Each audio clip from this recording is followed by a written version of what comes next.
Still in mud in mice they trust, empire tales and murder lust. Monsters crawling every night, podcasts keep it fair in sight. Horror films and late night air, tales of screams and endless scare. Wankers. See, you do get it. Oh, you know what though? I have been listening to, oh my God, a series of audiobooks that take place in Ireland, and it's a weird little town. Is that the Highmore ones? No, I already listened to those. Those are great. But this is hold on. I gotta look this up. I was gonna talk about it this weekend, but I wanted to make fun of Mark. So Are we live right now or no? yes, we are actually. Okay. It's in Chirp. Hang on. Old Castle. Takes place in a town called Old Castle. It's very different. Yeah. Is it made up? Hold on a second. I gotta mute the live because I gotta watch for comments in case anybody's watching on Facebook. And now we gotta record. Okay, shall we get started? Let's do it. Hold on a second. Let me get the music going. Dark tales and thrills that will make you sing. We're diving deep into the scary scenes. This podcast got your horror machines.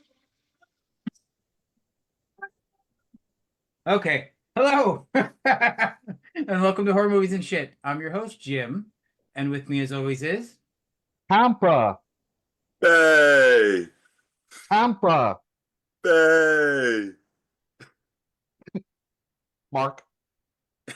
Hi, Mark. Yes. Hi. Hello. Are you high? I wish. So, Mark, who do we have with us today? We have Juan, W-A-N, The one and only. King.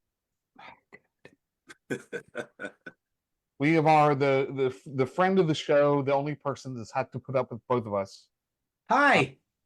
in real life. It's Timothy King. Sorry, kids just came in and crashed the show. That's okay. We don't mind. Miss you. I miss you too, guys. Now go play, okay? Yes, I will. Sorry, guys. It's okay. Dad first, author later. Well, Yeah. what subject are we doing today, Jim? We're talking about Tim right now. What else? Some creepy kids, which I have several of. We're gonna talk killer kids later. But first, we're gonna find out what Tim's been up to since last time he was on, because the last time Tim was on was when Seven Rabbits was published. Which is almost a year ago now. I was gonna say, but you've been on one since then, though. I believe. Did I? Right? I think so. I can't remember if you've been back since then. Just a Spooky Empire. Oh, Yeah, we did Spooky Spooky Empire, Empire together. right. But anyway, so it's been almost a year since Seven Rabbits was published. How's that been? Way better than I could have ever anticipated. Did you sell the film rights yet? Not yet. I have had several people ask me about them though. Oh, So nice. I had two indie filmmakers reach out to me and ask me about the film rights, and neither one of them actually fully committed to it, but they did ask me if I'd be willing to entertain it. Right. Which I told them, I'd be willing to talk about it, but I'm not 100% sold on, or 100% sure about selling the rights to it just yet, just because it's so new, and I'm so new to this whole thing. I don't have an agent or anything like that, so You're probably waiting for Spielberg to give you a call. I mean, I would. Yeah. Or maybe Rob Zombie and Sharon Moon Tate can play one of the. Fuck me. I've been sitting on that joke for like 8 months. That is one way to get me not to see your film, Tim. I mean, but to each his own. To each his own. It's okay. You like what you like, and I hate who I hate. It's okay. Right, Mark? So, but I have a question, James. So you've got movies that you will watch because certain people are in them. Correct. What if they're all in the same movie? The people that you dislike and wouldn't watch a movie, and the people that you would just watch that movie with, and they're all in the same cast. Then I'm not watching the movie. What if the male guys who took their shirts off or whatever? I don't care. That's just a bonus. That doesn't draw me into a movie. I mean, anyway, so Tim, what have you been up to in the year since we last spoke? A lot. I know. Yeah. We had Seven Rabbits come out. Mm-hmm. I had a short story that's being published in an anthology that actually just came out. Let's And talk about that for a minute. The Bayshore Butcher. The is what that one's Bayshore called. Butcher. Tell Yeah. us about this one, because I knew about it and I sort of blew it when we talked. Yep. Why don't you officially tell us about this story? So it's in the Screams from Beyond the Veil anthology, which is put on by Ellen Kaplan and Broken Brain Books. I always stutter through that with the three B's. That's okay. And I'm sorry, guys, if my voice sounds terrible. I was at the football game all day for the game. Tampa. It, Hey. it's okay. It's okay, Tim. You sound like Kathleen Turner right now. It's very sexy. Perfect. Yeah. I've totally lost my voice. I was going nuts, crazy. Anyway, so it's being put on. It Screams from Beyond the Veil. It's being put on by Broken Brain Books and Ellen Kaplan. It was really cool because Ellen Kaplan reached out to me directly and asked me if I'd be willing to contribute a story to it. And it was most anthologies in the writing sphere that you have to write a story and then you submit to it and you hope to hear back. He handpicked people that he wanted in it, and has a lot of really big name authors. One of them who actually he was supposed to write a story, and then stuff happened and he couldn't get to write the story, but he wrote the foreword for it. Was Josh Mallerman, Yes, I saw that. which is crazy. If you guys don't know, he wrote Bird Box, which is Yep. the Netflix movie. It's got Yeah, what's her face? who was that actress that was the lead character? Sandra Bullock. Sandra Bullock. Yeah, it had Sandra Bullock in it. So it's pretty cool to be This involved one. in that. I don't know if you can see that. See, Yep, I have it on there my it is. Kindle. There it is. So anyway, the whole position of the anthology is everything has to be tied to either ghosts or possessions. Yes. I'm not a huge ghost fan myself, so I went the possession route. You And did. it did. And Jim does make an appearance in the story. A little bit. A little bit. A little bit. So Whoa. Hang on one second. You said Jim makes an appearance? Jim does make an appearance. I Yeah. do. So No, Mark, you're not in this story. Yo, Mark, you didn't make this one, buddy. I do have one that I'm actually working on with both of you in it. But I do have to say, Mark, I think you'll like what happens to my character in this story. Yeah. you get brutally murdered? Maybe. I mean, so fair point. I did read The Bayshore Butcher before Tim edited it and rewrote some. So I don't know exactly, but I do have a digital copy to read because I pre-ordered the book on Kindle. So I will be checking that out. Yeah. And so it's the premise of the story is that there is an infamous serial killer in Tampa, which is where I live, and he lives off of Bayshore. And years before the story takes place, he ends up in a shootout with police and he gets killed inside of his own home. Years later, a film crew is going into the home of the infamous Bayshore Butcher, and they're going to film a documentary talking about the murderer and the serial killer and all this and that. And they decide part of that is they're going to hold a seance with a Ouija board in the actual spot where the Bayshore Butcher was murdered. Mm-hmm. And all hell breaks loose when they try to do that. And that is the premise of the story. Is there a hurricane going on outside?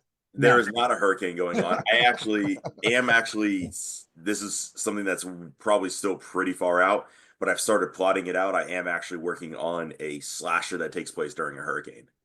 I thought that would be a good, like, I thought about that, like, not that I can write or anything. I felt like, in Florida, hurricanes, like a hospital or something that's like totally cut off. That's Hurricane exactly what? That's exactly what it is. So the Wow. idea that when we lost power during the last Hurricane Milton, I actually sat down and I had nothing to do. So I said, oh, I'm going to start plotting a book out. And I didn't have the energy to write at that time because writing takes a little bit more energy than plotting, in my opinion. So I started plotting it out. And the idea was that there is a hurricane on one of the keys that gets cut out. And originally everyone's being evacuated, but a few doctors and nurses have to stay behind because they have patients who are too sick and injured to transfer. Right. So that is actually another story that I have started plotting out and I've started working on in the background. I mean, you could always name the killer Mark. I'm just throwing that out there. Mark might have to make an appearance in this one. I mean, I came up with the idea. I would like to volunteer that Mark gets brutally destroyed in the book. Just think, I would enjoy that. No, Veronica, Tim is not drunk. He was at a football game all day. So we have Veronica, Zach and Hang Chris on, what, Ladd are all watching. what does that mean that he's not drunk? He's been at a football game all day. What do you think Well, people do He's at been football sweating games? out the alcohol. He hasn't. It's not been able to just get into his bloodstream. It's hot in Florida, for fuck's sake. It is hot in Florida. I am sunburned. Yeah. My arm is so sunburned right now. It's real. Why don't they have a frigging dome? A dome over the. It's unreal. They should definitely have a dome over the stadium. Atlanta, why can't we? So, Bayshore Butcher, how is that going? How did pre-sales go for the Screams from Beyond the Veil? Seems like it's going really well. I don't have the data on it because it's being put on by a publisher. I basically sold my story rights to the publisher and they're handling it from there. So I don't know exactly how the sales are going, but it seems to be going pretty well. It's getting a lot of really good feedback. The handful of reviews that I've seen really like that story in particular, which is really cool. You So were invited into another anthology too, weren't you? I was invited into a couple that I've actually. Well, I'm talking about one specifically. Which one are you talking about? Talking about the Bizarro one. Oh, yeah. I am. I have not started working on that story. That's okay. We got till January, so we're good. That's good because I need time. I'm making it go. I'm making it slow. So, Mark, you don't know. Well, I don't know if you remember this. We have talked about it a few times, Right. but Horror Movies and Shit is putting out a charity anthology. I don't have the official name yet, but we have a Discord server set up where I have a bunch of authors and readers that are in there, and we're going to be working on some Bizarro and splatterpunk fiction. Well, of course, Jim. I know because I remember you said it, talked about it a while ago. And We I've been writing my own The Destruction of Jim story. Have you really? No, I but want I to read will. that.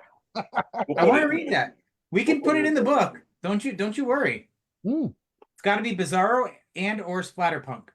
Oh, don't worry. You'll be So anyway, you'll be got good.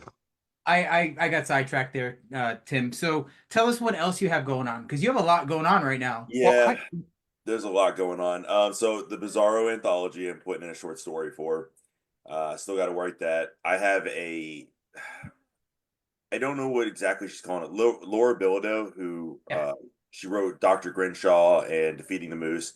She's putting on an anthology with a lot of pretty big name authors. I'm happy to be a part of. She invited me into that. Nice. And it's a timeless anthology, so it travels, I think, from the 1700s to the like 3000s, and everything has a time period that they have to write in. And I volunteered to take the futuristic one in the 3000s, so I got to write a pretty crazy sci-fi horror story, which I haven't really done much lately. So I'm interested in trying to do that. I have a question. Yeah. We go. Portlock. What's going on? Man, Portlock. So Portlock it's done technically. You're not happy with it, are you? I'm not happy with it, and I'm not willing to put it out until I'm fully happy with it. Fair enough. So I've shelved it for now. Okay. I'm going back to it at some point. My issue with Portluck is that it spans an entire town. So it's got tons of characters, a huge cast of characters in it. It's way bigger than the other books that I've written. So Seven Rabbits was about 200 pages, so about 52,000 words. This one's up to about 70 already. 70,000. Wow. Yeah, so it's somewhere closer to around 300, a little over 300 pages, like 310, somewhere in that. Wow. That's a chunky boy for you. It is, and I'm usually not big on big books. I like short, condensed, to the story. Give me the story, give me the plot. But with this one, it's tackling so much and so many different characters that it's got a lot that has to go over. And honestly, before it gets to where I'm going to be happy with it, it'll probably be close to 400 pages. That's fair enough. So I've shelved it, and for right now, it's sitting off on a shelf. I'm going to leave it, give it some space, come back to it in a couple months and see where we're at. So Veronica says that your voice is so deep. She feels like you guys haven't talked in a long time. But Veronica, he's actually just been screaming at a football game all day. Yeah, I was being obnoxious. Tampa. Being obnoxious. Bay. Tampa. Bay. My voice keeps cracking because I was yelling. So. Mark, you have any questions for Tim so far? So it's a Bayshore Butcher, and I'm like, that sounds familiar. And I'm like, It's not Dexter, but it's the Bay Harbor Butcher. Yeah. I'm like, it sounded so familiar. I got the idea for the name of the title of it when I was driving down Bayshore Boulevard in Tampa, and that's where I got the idea from. I mean, Florida is such a breeding ground of imagination about horror because. Well, I mean, you got what's his name? What was the that Oba Chandler, right? He killed 3 women out in Tampa Bay. Yep. Dumped their bodies in the bay, so it makes sense. Bayshore is not in the bay. Yeah, it's close to the bay. Yeah, you couldn't throw a body off it, could you? I'm just saying Good. it serves as You inspiration. Yeah, I guess so. Yeah, Anyway, you definitely dump it. enough about the pretentious Mark. Tell us what else is going on with you, Tim. The biggest thing that I have going on is I've been on I don't know what it's been. I'm usually not a huge short story guy, but I'm on a huge short story kick lately. Okay. So I actually have my own collection of short stories coming out. I'm officially announcing it on Halloween, so you guys are getting the sneak peek of everything. I've talked about it to my private writing group and to my private ARC readers, but it's called Fuck Them Kids. I'm so glad you decided to go with that name. Mark, I campaigned so hard for that title. You have no idea. Well, I wonder why, Jim. It's a collection of short stories about creepy ass kids. So every story has to do something to do with creepy kids, right? Yep. And I originally had chickened out. I had decided I was going to call it Fuck Them Kids because that's just colloquially what we say, man, fuck them kids. Right. And I had chickened out because I was worried it was going to be too controversial. People were going to take it the wrong way, whatever, which I have a funny story. I'll tell you guys about that in a second. And so I was going to call it Creepy Ass Kids. And I posted about it in my art group that I have on Facebook. And Jim, Archer Black, Veronica, a few other people all campaigned really, really hard to get me to go with the original title. So I committed to it. And I said, to hell with it. If people don't like it, they can come at me and cancel me. It's whatever. It's fine. I'll deal with it. Right. but like you have a specific audience, right? And they should know. You know, if it's like a horror movie or a horror book or whatever, you don't expect it to be, like your first, Seven Rabbits is just about a family of rabbits, and it's very cute, right? It's like Right. Watership Down, right? One, yeah. Yeah. And that was kind of what I took. I talked to my dad about it. My dad was very against me naming it Fuck Them Kids. He said it's going to give me a bad rep and all that. And I said, look, maybe it's a generational gap or something. I'm not sure, but I think it'll be fine. People will understand that it's a horror novel. It says on it that it's a collection of horror short stories. I think it'll be fine. Yeah, I have a suggestion though for the title. Go for it. Fuck those fucking kids. Fuck those fucking kids. So Tim, let's talk about the cover. There's an interesting graduation in this cover, right? Yeah, the cover's been a problem. Okay. It has. It's been a big problem. So for all the covers that I've done before, I use a Ukrainian company. And I sent them everything, told them the title's called Fuck Them Kids, sent them all everything to it. And I think there may have been a little bit of a language barrier there, and they didn't understand colloquially what I meant when I said Fuck Them Kids. Are you on a list now? So I'm not allowed in the Ukraine now, apparently. Oh my God. The first cover they sent me, and remember, this is a horror novel. These are supposed to be scary, creepy kids. In my head, I'm thinking Children of the Corn, Pet Cemetery, all that. Right? The first one they sent me was the most battered looking 10-year-old holding a teddy bear crying. Yes. And I looked at it one glance. I said, "This can't be the cover." And I messaged them back and I said, "I don't think you guys understand. Let me break this down." So I explained it to them again, broke it all down, and sent it back. Said, "I need you guys to redo the whole cover, like start from scratch." They sent me a new cover, and I go, "Oh, this looks pretty good. It's a creepy girl in like a hospital gown with scratches across her face, no eyes." And I'm thinking, perfect. I sent it to Jim. I said, "Jim, what do you think of this cover?" And he goes, "I mean, it's good, but why does she look pregnant?" And so I zoom in and I realize it has a bulging belly on this like 10-year-old girl. But Tim, your first mistake was sending stuff to Jim to evaluate. Like, what the fuck is wrong with you? Listen. No. Jim is not a Jim. You are not a good judge of things objectively. I am a good judge of things objectively. That's why he'll give a 7 out of 10 to his favorite movies. That's right. Ask Tim about the recommendations I gave him for the covers. He did. They were decent, right? He gave me a lot of really good recommendations. I actually ended up running with most of them. So we do this whole thing, and I send it back to him. Go ahead. What's that? Yeah, no, I'm saying you can always reach out to me, and I'll give you the proper feedback. And then if you want to have a laugh, I'll ask just you send it over to Jim and just Jim and like. I was legitimately right because the first cover I went, this is the wrong kind of F them kids. No. I think that's a great one because it's fucked up. It was fucked up. It was fucked up. It made me very uncomfortable. So I immediately sent it back. I sent the second one back, and they came back with a third one, and it just wasn't good. So I actually, for the first time, I went with a different cover designer, Matt Surf Barnes, I think he's out of the Netherlands or Denmark, something like that. And he came back with what I was looking for. It's just a cover with 3 creepy ass looking kids with blank stares on their faces and black eyes. Perfect. That's what I wanted. It is. It's a really good cover. But it took me like 3 months to get to that point because I kept going back and forth with this company out of the Ukraine. And in the meanwhile, I felt guilty because I know the Ukraine's going through a lot right now. Everybody in Ukraine's struggling. So I didn't ask for a refund. I said just credit it towards a future project. So I couldn't a good project. I could just see them with a gun in one hand and a pen in the other, like holding off the Russian forces and trying to draw this. That's not exactly what he. Oh, it's pregnant. Oh, Jim doesn't like it. I have to do it again. That's exactly what he did when he sent it back to the designer. Jim doesn't like this. Please change it. We try again.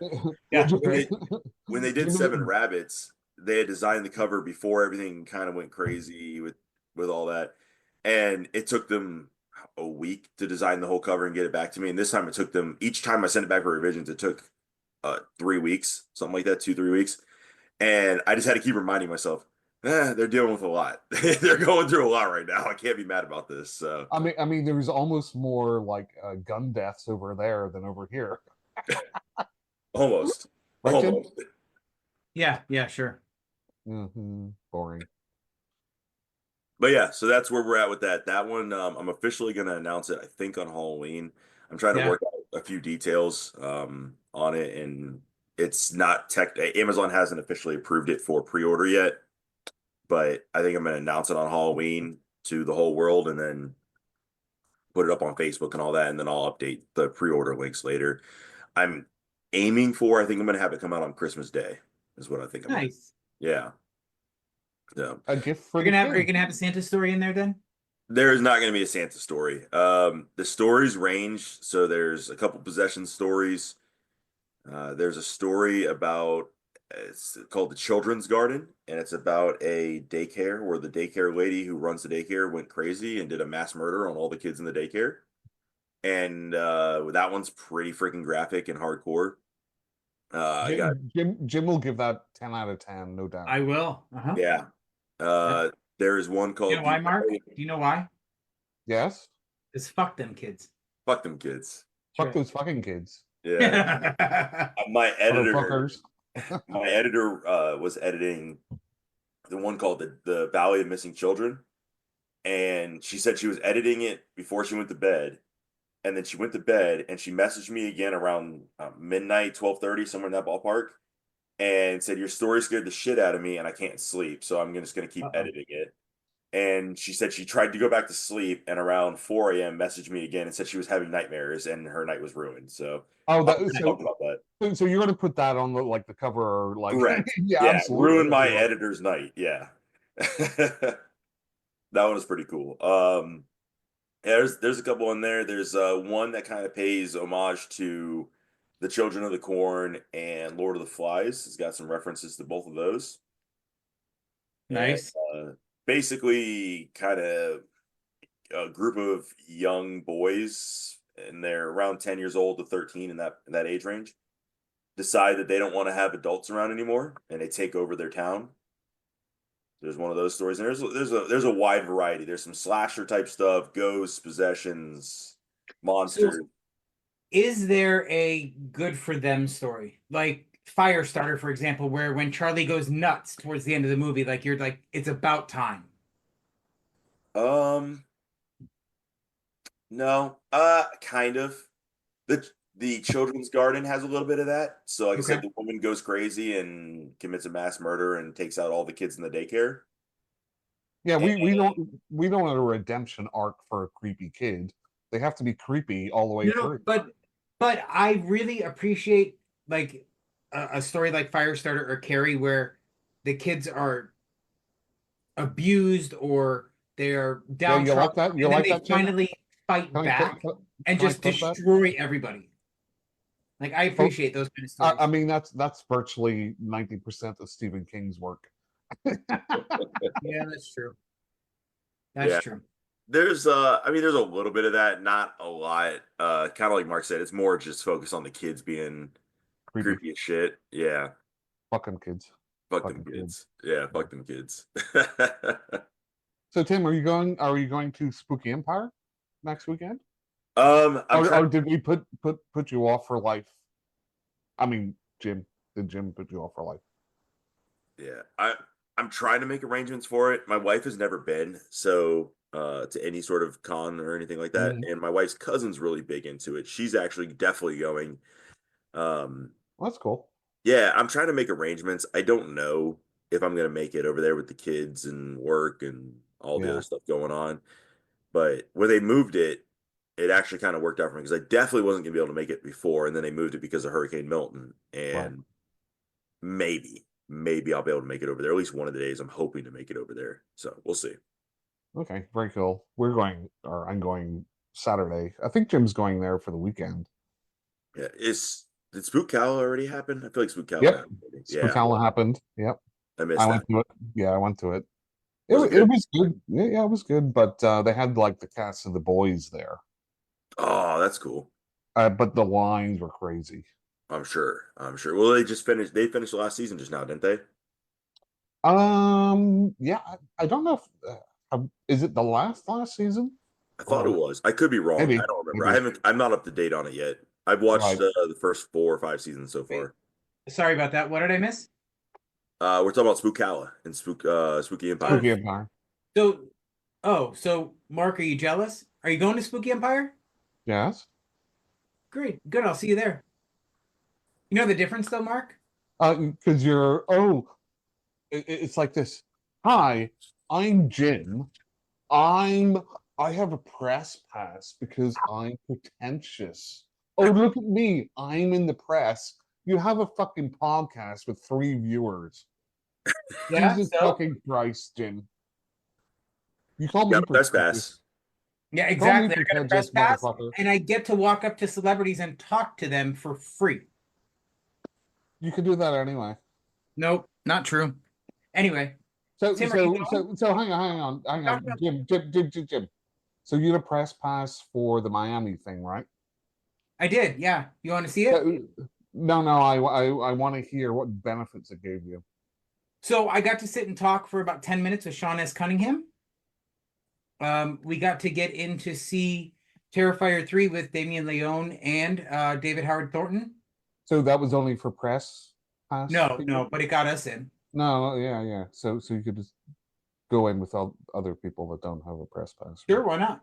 You know the only difference though, Mark, I didn't have to I didn't have to pay for the ticket, and I could talk to the handlers and ask if we could interview the people. Yeah, did they say yes? Sean S. Cunningham's people did, yeah. He's the only one that I really asked though. So you could have just done that going up to his table though. Right? So, are you jealous, Mark? Sounds like you just want to be a dick. I'm not pretentious, Jim. I don't walk around with a press pass because I have a podcast. Why not? Because I'm not pretentious.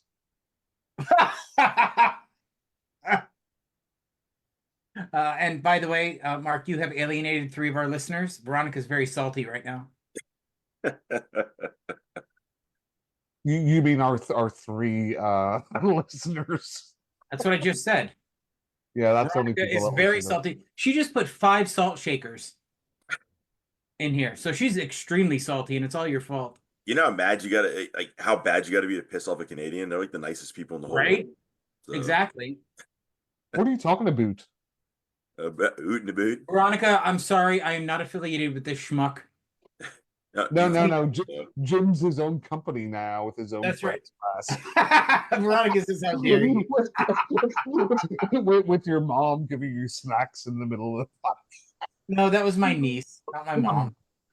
No, the last podcast we did. That was well, she tried to. You're right, she Yeah, did. exactly. Yeah. Are you jealous, Mark? Well, do we want to talk about you and your You mom? want my mom to give you snacks? Oh, she's giving me a lot more than that. Anyway, Tim. You can just call me daddy. That means something totally different to my people, Mark. I'm just warning you right now. Your people? Yeah. Okay. I don't think you're part of that group, Mark. If he wants me to call him daddy, he better be. Oh man. Anyway, Tim. Okay, let's move past this depravity. Please, It's can't wait. it's going to be banned soon in You Florida. ruined Mark's whole night. Mark was not ready. See, Tim, it was just like this at Spooky too. Just like it. This is actually real interactions, and it's very Nothing's disturbing. changed. It was. This is exactly how it was in real life. I know. Just we had blue drinks then. Now I'm drinking green. You know, it was so funny because Tim, you were like, "Oh my God, you really actually hate each other in real life." It's not I It's don't true. hate Jim. I just want him tortured to death. The whole time I'm sitting there during Spooky, I'm like, how did you guys even end up on a podcast together? You're not even nice to each other. That's how we ended up on a podcast together. I legitimately thought the whole thing with you two going back and forth with each other was 100% an act until I actually met you in person. And the cameras, the microphones, everything's off, and you're still doing it. And I said, okay, this is real. This is who you guys are as people. This is who we are as people. although we're both very nice to you. Oh, you guys were great to me. You guys were awesome to me. I got booze out of it. I got shown around, introduced to people. Right. Mark was going around telling everybody that I'm a famous writer. It was really great. Yeah. I mean, and let's not forget the pool party. I mean, that was the piece. Party. We got to go to the pool. That lady was enamored. Oh yeah. Forgot about that. Yeah. She was something anyway. She was starstruck, you could say. Yeah. So where were we? We've gone totally off the rails right now. So we were talking about Spooky Empire, and Tim may or may not be going, but his cousin. Oh, by the way, Mark, I do need to tell you, and Tim this too, I'm not getting a hotel this year. I thought you were staying for like the weekend. I was going to, but I've decided I'm just going to drive back and forth because it's only an hour away. Yeah. And it's cheaper if I drive. Yeah. I mean, we'll probably stay up Saturday night. So, but that's all good. I'm looking forward to it. Who are you looking forward to seeing the most, Mark? It's a weird one. Spookella actually had a better lineup. I know they have Fright Night, people from Fright Night going. Yeah, but somebody from Fright Night canceled. Was it Chris Sarandon? I think canceled. Yeah, he's been there before though. Let's see. Who do I want to see? So I've met Clive Barker. Lily Taylor might be kind of cool to meet. Yeah, I like Lily Taylor. Alicia Witt. I don't know who that is. She was in Longlegs. Still haven't seen it. I have not actually seen it yet. Have you heard about it yet? No, I don't know what you're talking about. But she was also in Urban Legend, and she was in the original Dune. Oh, that's right. She was the little girl empress or whatever, right? Yep. Michael Gross is pretty cool. Yeah. From Tremors. Rosanna Arquette. I wish they'd bring Patricia Arquette, honestly. Yeah, I wish they would too, but no, it's not going to happen. Oh, Doug Jones? Yeah, I'm excited about that. Yeah, and he's apparently super nice. I think Harvey Wild and Simon are going to be there too, right? So Nicholas Vince, Simon Bamford, who I've met. Annabeth Gish, I don't know who she is. You do well. I mean, she used to have a show on USA too, where she would show movies and sit on the porch and talk to people. I forget what it was called. Christy Swanson. Yeah, I'm excited about that from Deadly Friend and Buffy. Mm-hmm. And then we have William Atherton from Ghostbusters. This man has Oh, been right. Yes, the asshole. Yes. on Die Hard, right? Mm-hmm. Oh, Craig Sheffer Oh, from Nightbreed. Yeah. and Hellraiser Inferno, which is a one of the best sequels. Your friend Dee Wallace. I love her. She's so awesome. Oh, Henry Thomas is going. Oh, So you know Henry Thomas? I do. So what do you know him from? E.T. Yeah, what else? The fall of the. He's been in every Mike Flanagan series on Netflix. Yeah, he was also in Doctor Sleep. He played Fuck Jack Dr. Sleep. I Nicholson. hate that movie. No, but he played the Jack Nicholson I character. don't care. I still hate that movie. Well, blah blah like blah. Dr. Blah, Sleep. He what was a also shock! in the Pet Cemetery remake or Origins or whatever. It was awful. He was Pet in Sematary Fire in Origin the was awful. Sky too. I didn't hate Doctor Sleep. Doctor Sleep wasn't bad. Yeah, I like Doctor Sleep. No, but the book is so much better. It usually is. I mean, And the fact that they destroyed the ending of the book and used the ending from the book from The Shining pissed me off to no end. Although the author was okay with it, so I don't care. I know you don't Okay, care so about Much, authors. much like the Apocalypse trilogy, the author Yep. means nothing. No, that's not the same. Well, it's the same director. It's not the same author. You know what I mean. You get my point. Anyway, Samantha Scaffardi, from the Terrifier movies is going. Mhm. She's the one that gets her face ripped off. It's Yes. like the original girl's sister. Yeah, and Mike- she's in Terrifier 3. Mike Vogel. Don't know who he is. Sid Prophet. I don't know. Eileen Dietz. I'm gonna meet her. Yeah, that looks I would like to meet her. She was the demon in The Yep. Exorcist, Greg. And the voice, and she got really mad that she wasn't like nominated for the Oscar or Well, like, that's because they tied her down and got her drunk. hey, enough about your own personal life. We're talking about this. Okay. Amanda Bierce. Yeah. Of Marcy course. Darcy. Yep. William Ragsdale, Jonathan Stark, Dorothy Fielding, Stephen Jeffries. What's his name? You probably know Stephen Jeffries from his other work. Oh, here we go. You know, What? Tim, you know why he's saying this, right? I have no idea. Stephen Jeffries went from being the 80s horror darling to doing hardcore gay porn. That's why I don't know it. Yeah. Exactly. It's not my scene. Not my scene. Yeah, mine either, but Mark seems to think What was your favorite of his Adult films movies? Yeah. is the one where he calls him daddy. Yeah, that's I don't know what that means. I don't speak in gay. he doesn't speak gay. Did you hear that?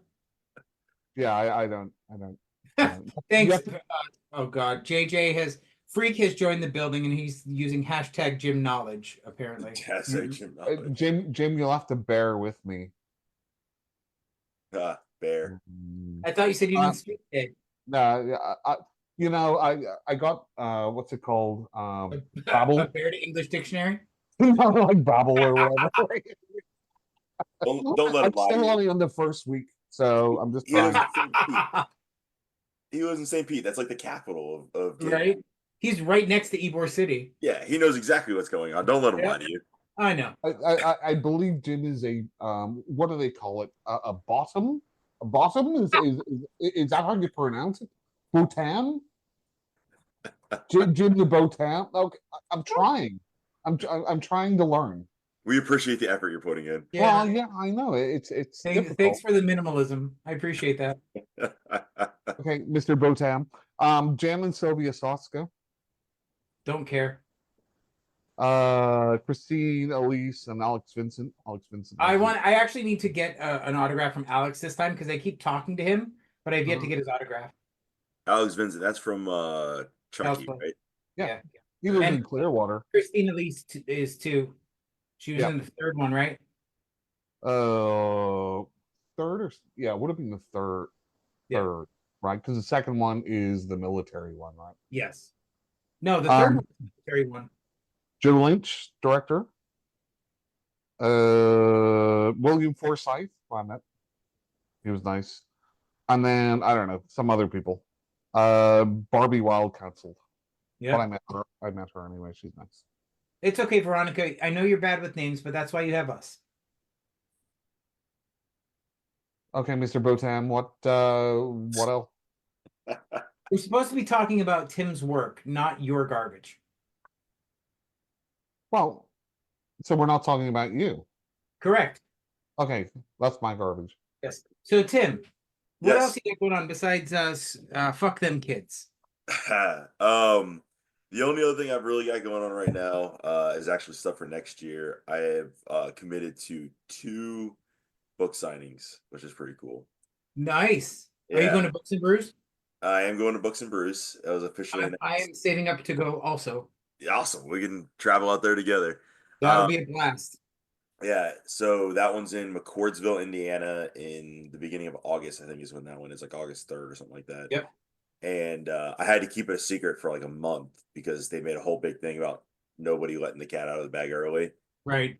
So that's pretty cool. There's a lot of really big name authors there. And Yeah, you're then, the second author I know that's going. I'm excited. well, James Cain's going. Oh, is he really? I haven't seen that announcement yet. Yep, James Cain's going. That's 3. I'm 99% sure. Who's the other one? Alan Shivers. Oh, yeah. Coming all the way over from Belgium. They have, I think they said authors from 15 different countries coming. I think I'm is what they excited. said. Which is Lori, pretty. are you going to Books and Brew? Lori's watching too, by the way, Loriana. Oh, that'd be awesome. She's not far from it. I think she's in Ohio, I think. She's in Connecticut. Oh, Connecticut. That's right. That is kind of hike. She's That's right kind of next to hike. Laura. Yeah. That's right. That is a little bit of a hike. So that one's in August, and then I am going to AuthorCon, Scares That Care in Williamsburg, Virginia in April, and I'm splitting a table with L.M. Kaplan there. Oh, nice. Yeah, so that's pretty cool. There's only one I want to go to Scares That Care, and that's to meet Christopher Triana or Stuart Bray. Not gonna lie. Yeah. It's gonna be, I have to try not to fanboy out too hard when I meet somebody. Right. Ronald Malfi is supposed to be at Scares That Cares, I think. Really? Yeah, that's what I heard. I don't know if it's official or not, but that's what I heard. Are you gonna scream like a girl? I can't wait. I need to see that. Yeah, I might do the whole like giddy clapping, jumping up and down thing. Yay! Yeah. That guy is like my writing hero. I love everything he's ever written. I just finished his new book a couple days ago, Small Town Horrors. Yeah.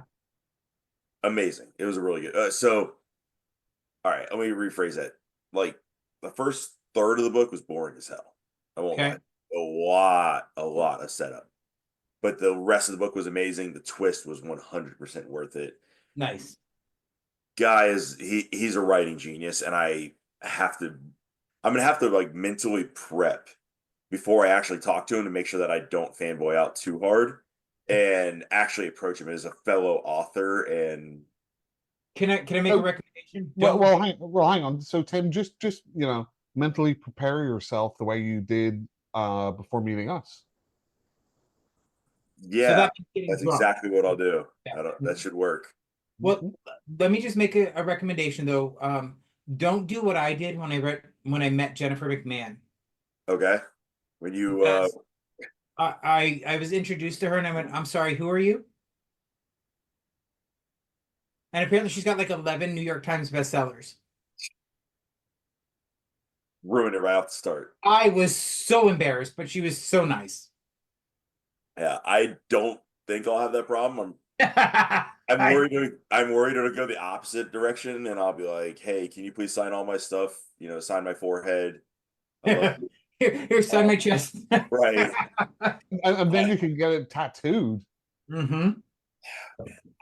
I like his books enough that I would consider it. My wife would be very confused and questioning everything, but you also like this podcast that much. I do like that Yeah, so podcast. you can get a matching tattoo with Jim. It's actually why I wore my my horror movies and shit shirt to Howl Scream the other day. Yeah. Yeah. Which Uh, my that- brother actually pointed out that the acronym is homos as well, just so you guys know. My brother did point that out. Horror movies and shit. Home ass. that is totally unintentional, but it's great. I love it. Oh, by the way, Tim, going to Spookella recently, they had like an entire row of authors. Did they? Did Yeah. they? Mm-hmm. So Tim, do you remember that one author that when we went to Spooky Empire, we stopped and you bought he had a couple books there. He was a Florida author. He wrote creature features. Yeah. So we saw him at Nightmare Weekend, and I bought my buddy Ryan the first book in that same series. I have not read it. It's been sitting on my desk this whole time. Russell James. Yes. Yep. We So- actually met him again at Nightmare Weekend in Miami, and he's going to be at Spooky in November. Yeah. Seems like a really nice guy. I bought the book, have not read it yet. It's been sitting on my desk right over here in the corner for what, 6 months? So I should probably read that at some point. I've just started getting back into reading, and I'm trying to go full steam ahead with The Willows because I'm about a third of the way into it.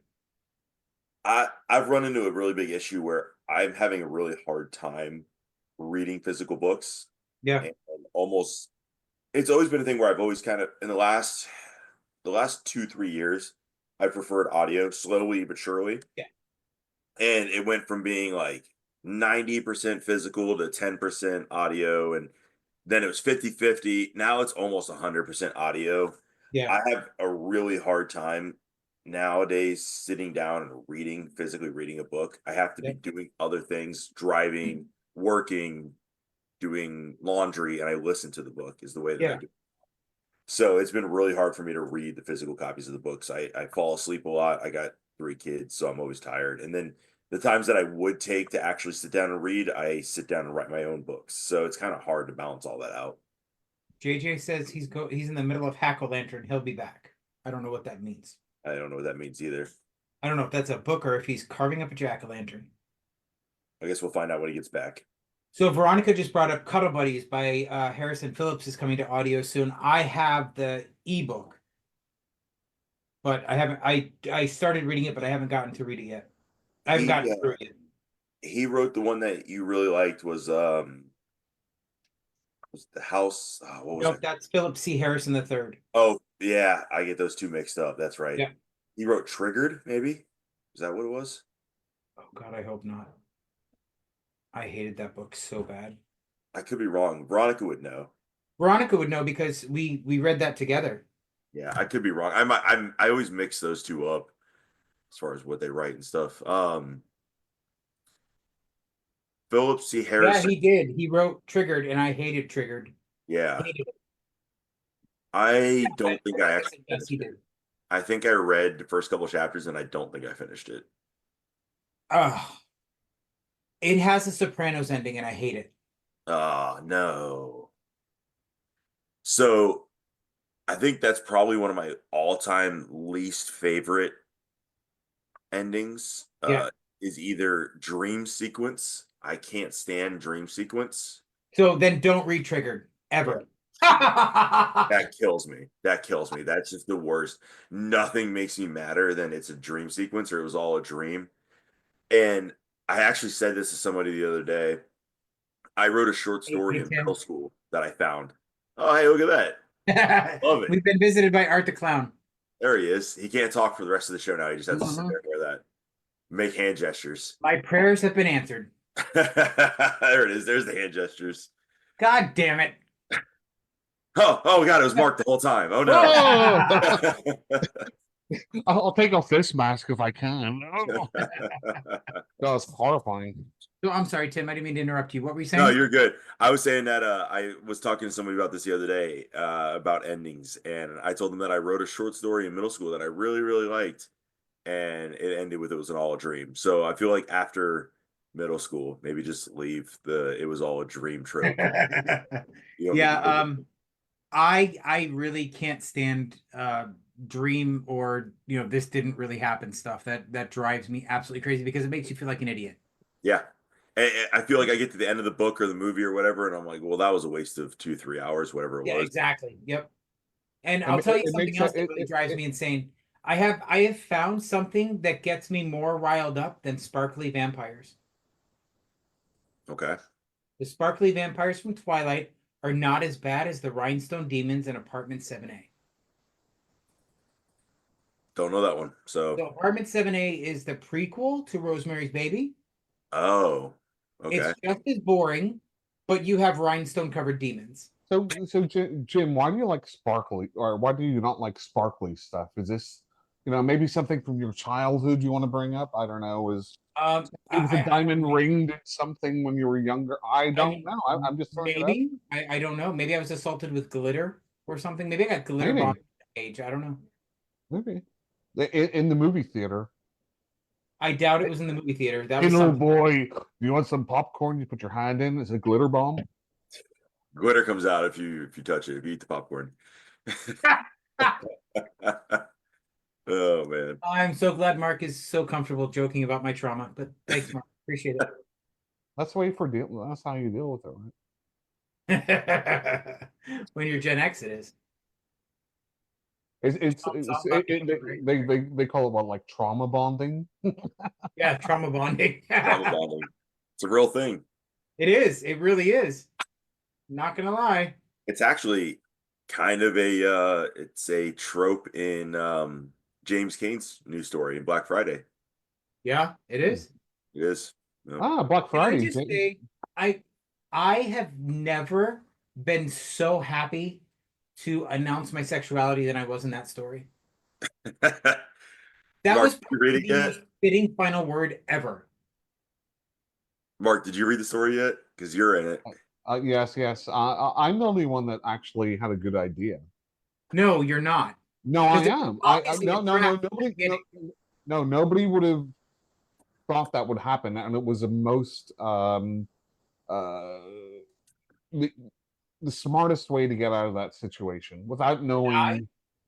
Right, but you wouldn't know that, right? You So would. if you It's so obviously a trap. If no, there's no, a no. fully If you have a filled series car of in the middle choices, of a booby-trapped and, mall. and I mean, in that same vein, the people who ran out the door and get smoked to start off the show, that's Again, I mean, it's the smartest thing to do to try to run away, but it doesn't really work out. So I no, get it makes more I sense agree. to go in a car. I can't Oh, believe see, I'm now, like trying to protect myself when I didn't even write this thing. well, now Zach Cass just said that Mark's death was great, but what about mine, Zach? I thought Yes, mine was so much better. It was the such a high. announcement at the right before the last words I know were my final words were epic. just wait for the documentary. Mm-hmm. I feel like that book would make such a good movie. It would. That would be so much fun. Did you guys see the Belko experiment? Yes. Yes, That's what I picture with that. Is the Yes. Belko experiment just in a mall? it's like Mayhem as well. We've seen Yep. Zach Mayhem. just said I should have died earlier. You can mix in like Battle Royale, that old Japanese film. Yeah. Oh God, that makes me sound old. That old Japanese film, Battle Royale. Mark, we are What? old. You guys aren't that much older than me. I mean, What? What? Tim, you're like 32. I am 30. I'm actually 30. Through 4 days, I'll be 32. Yeah, and I'm an entire teenager older than you. Jim, that's a weird way to And you Mark, calculate Mark is time. almost a full adult older than you. I'm 12 babies older. Like, they're weird. This is weird. Fuck those kids. Fuck them kids.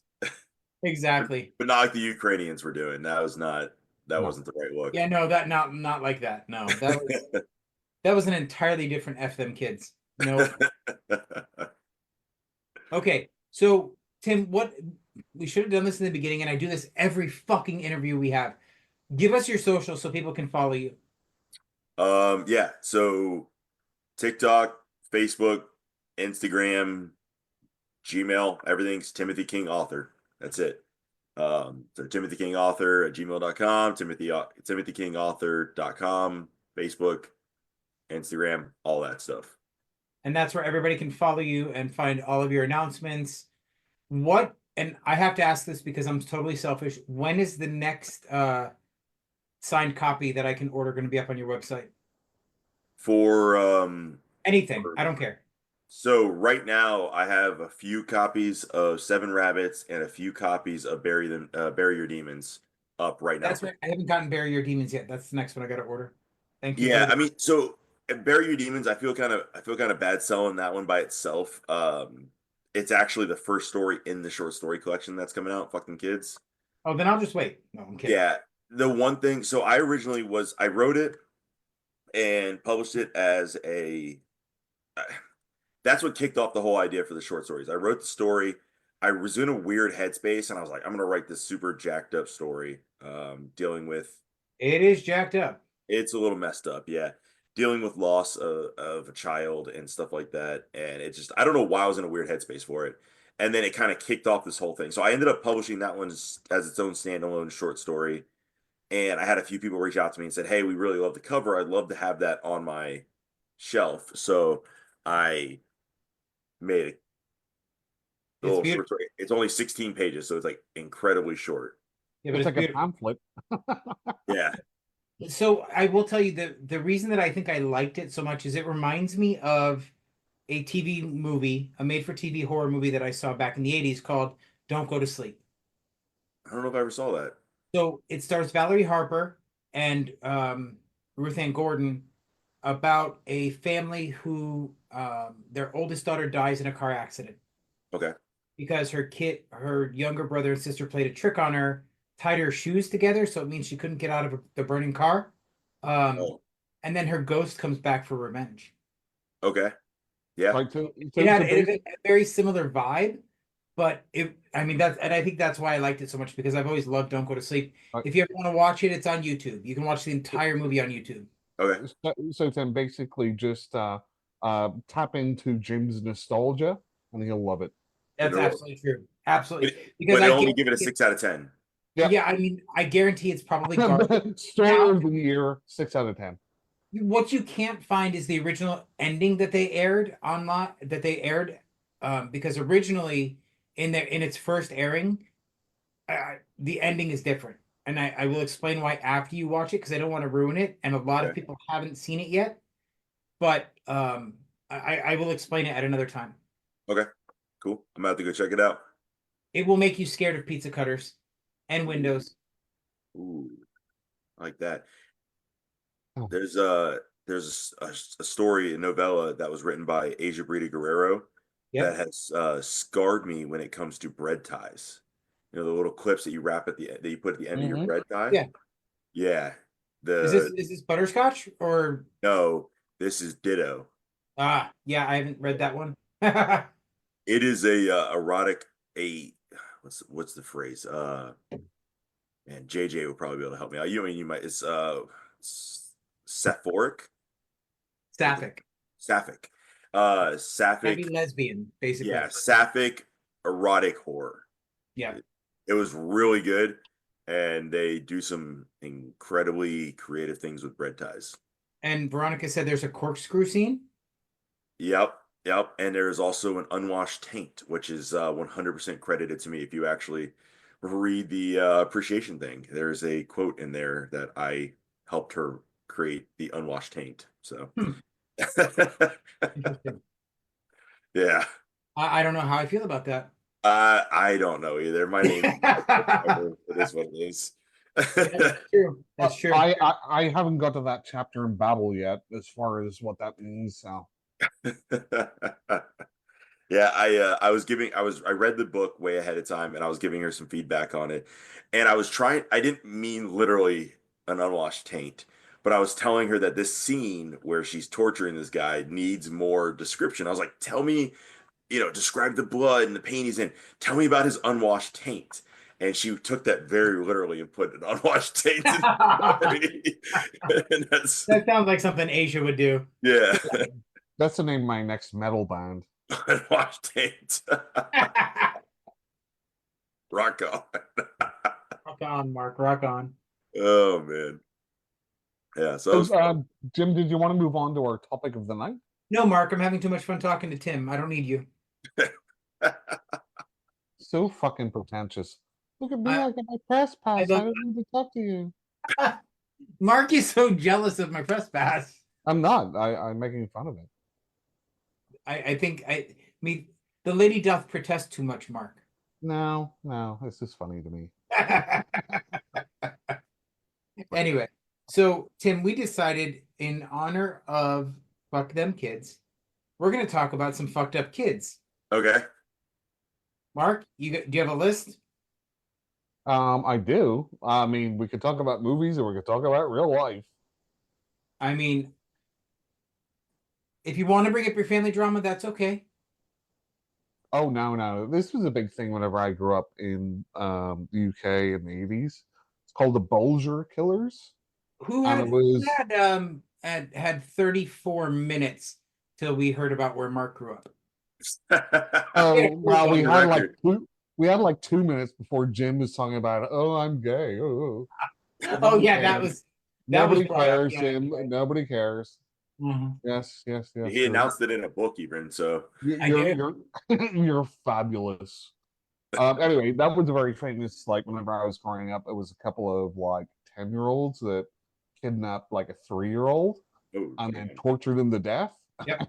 It was very weird. Anyway, so let's just go on to movies. Let's do that. So Tim and Jim, Tim and Jim. So if I said to you Killer Kid movie, what's the first thing that comes to mind? Bad seed. So my mind went to Let the Right One In, the vampire story. Well, with the vampire, which is kind of not really a kid, but that's immediately the first one that I thought of. Right. It's kind of like Orphan, right? Yeah, It's not really a kid. but it's It's the just in a idea. kid's body. Yeah. I did not like Orphan. Either one of them. I haven't seen the second. I like the first. But halfway through I kind of figured it out. Yeah. So like the reveal wasn't that big of a reveal. I'm like, okay, Yeah. I kind of figured that out. It was one of those ones where it wasn't scary. I didn't really care for it, but it was at least somewhat entertaining when I was watching it. Yeah. That's fair.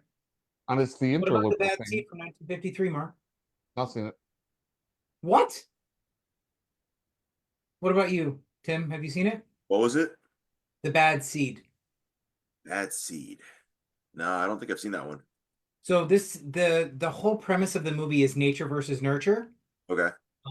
A woman's daughter has started unaliving people. Mhm. And Hey, Jim. Yep. Killing. It's okay to say it. Yeah, okay, we're not on TikTok right now. For fuck's yeah, right. sake.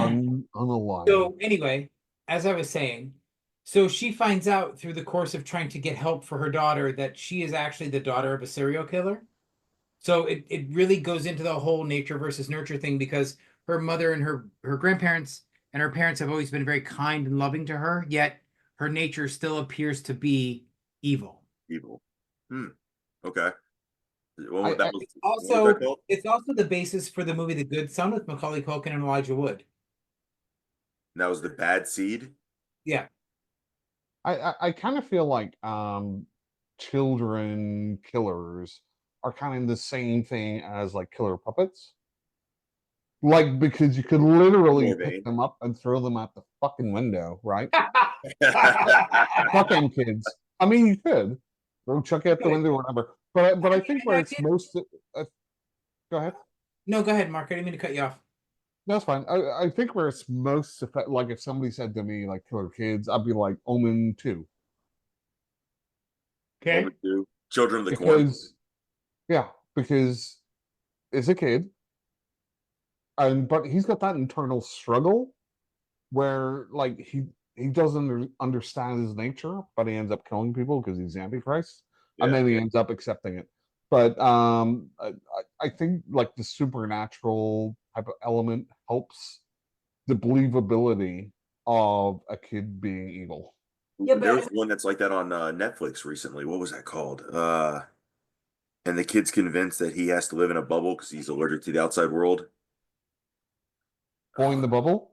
No, it's gonna kill me now. It's the kid's name, Uh, and his parents send him off to a hospital to get treatment. oh, yeah, no, no, no, no. I know what you mean. What the fuck was that called? It came out like a while ago. Yeah. Man, that's gonna kill me now that I can't think of it. But yeah, Mark, you're right, because like even in Pet Cemetery, right? It always annoyed me that everybody Gage came after everybody because he's like 3 years old, Right. and you could drop kick the guy, but he's killing everybody. I have you seen The Children I don't know if I have or not. from the 1980s? I saw it like back in the day, but I think it had probably one of the best premises. Now I don't exactly remember what happened to these kids that they turned. They're just kids, like maybe 8 or 9 years old. Right. And what they do is they just go around to adults and like try to hug them. And when they hug them, they kill them. But it's like that very innocent, oh, little kids coming up to me, and yeah, Mark, Bruno says he loves your wall. oh, thank you. Yep. It's But only some of it. it is shit, where is I gonna go with this? So another like we'll talk about like Village of the Damned, right? Where the kids are extraterrestrial, or it's implied that they may be extraterrestrial Well, because no, they're infected or overtaken by an extraterrestrial, right? The women are impregnated at the right, same there's a time with. total blackout and all the women wake up pregnant. Mhm. So it's insinuated that they are extraterrestrial in origin. Yeah. Oh no, they are. Yeah. Mhm. So, but in that case, it's more believable because they have otherworldly powers, like you were Right. saying, right? They don't have to touch you to influence you. They can just control your mind. Like they could, yeah, they can just make you kill yourself. Which did you prefer, Mark, the original or the remake? The original. Even I, though even though John Carpenter's my favorite director, I think the original did it better. I'm not gonna lie, I was very emotionally distraught at Kirstie Alley's death scene in the remake.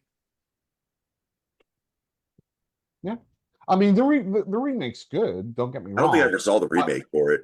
I Christopher just see Reeve it and as Kirstie kind Alley. of a lower tier John Carpenter movie. Yeah, that's one of my favorites. And what was the book called, Jim? I don't remember.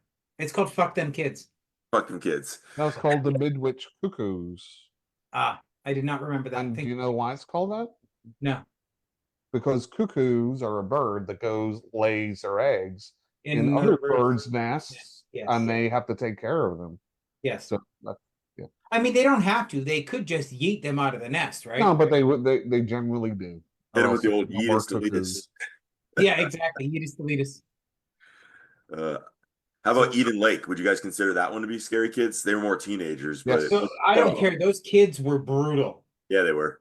That is one of the most effective movies of the last decade, I think. So have you seen the French movie Them or Eel?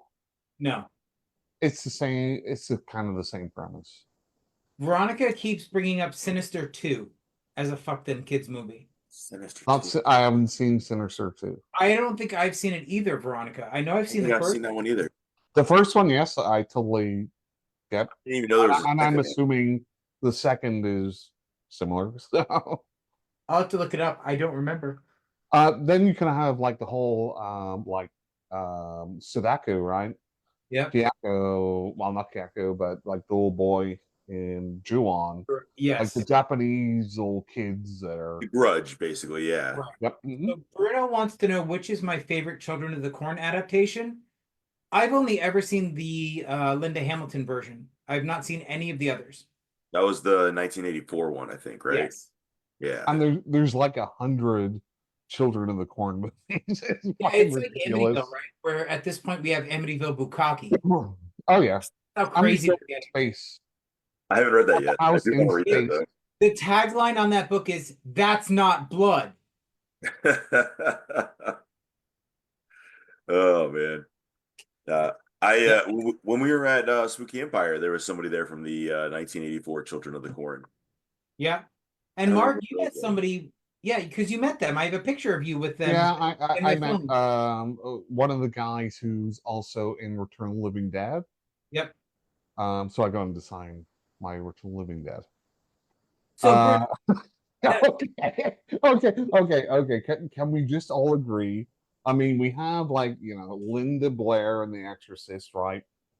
Terrifying. We have, Damien, terrifying in The but Omen. he's not terrifying. But no, but hang on. We have to all acknowledge the pinnacle of the creepiest kid ever in a horror movie. If you bring up the fucking Babadook. No, it's the Pit. Oh yeah, that's terrifying. Pit? No, that kid is legitimately fucking the creepiest kid ever in a I movie. don't know if he's creepy, but he's Oh, definitely he's, something. Yeah, so he's not creepy? Tim, He's spying on Oh, me. camera went one. Hold on. Stand by. All but right. so the Pit is what, 1983 mark or 86? It's let me see. It's So early 80s. basically, Tim, the Pit is It's about a kid 81. It's 81. 81. So the Pit is about a kid that finds this pit with creatures in it and starts to feed them people. Well, hang on. It's just not like a normal kid. It's like a 10 or 11-year-old pervert. So is Mark as a child. But let me just say the ending Whoa, whoa, hey, satisfying of all of them, right? The ending is almost perfect, right? Mark, do you not agree? Well, yeah. I mean, he gets the The taste of his own medicine. ironic ending that it needs. Yeah, I agree. So Okay, go ahead. Bruno's a bit. So Chris Ladd brought up The Brood. I have not seen it. Yes, I was Uh, about to bring it up. David Cronenberg, fantastic. Again, the sort of body horror, psycho, sexualized type thing. Yep, it's great. And then Bruno brought up there. He's a little upset that they're remaking Carrie as a TV show. Yep. And they're doing it as a TV show, which I know not Scary Kid necessarily, but I mean, I don't have a problem with Carrie being remade because I know I'm in the minority, but I enjoyed The Rage. I thought that was a decent sequel. Carrie 2. yeah, not bad. And I did like the TV remake because it stuck closer to the book. So I appreciated that. And Angela Bettis is creepy as shit anyway, no matter what she does. So here's one that I know, Jim, you like. Okay. And I think it's maybe the quintessential horrible kid that manipulates people. I thought And children shouldn't play with dead things. no, it's Better Watch Out. Now that is a dirty movie. That movie made me feel icky. Uh-huh. And it was great. It Mhm. it made me I had all the ick on me. I had to like shower 3 times to get it off. And it kind of felt like it could actually happen It too. did. Yep. So yeah, that's And what did you think about Better Watch Out? I don't know if I've ever seen it. So it's about this kid. well, don't spoil it. I'm not going to. Shut up. No, you shut up. So You're it's about both this down. kid and his babysitter. They're being terrorized on and it's around Christmas time. And the kid's like 14 years old and doesn't think he should have a babysitter anymore, but he has a crush on his babysitter. So he's not really mad that she's there. As one does. And that's as much as I'll say. Like a pit.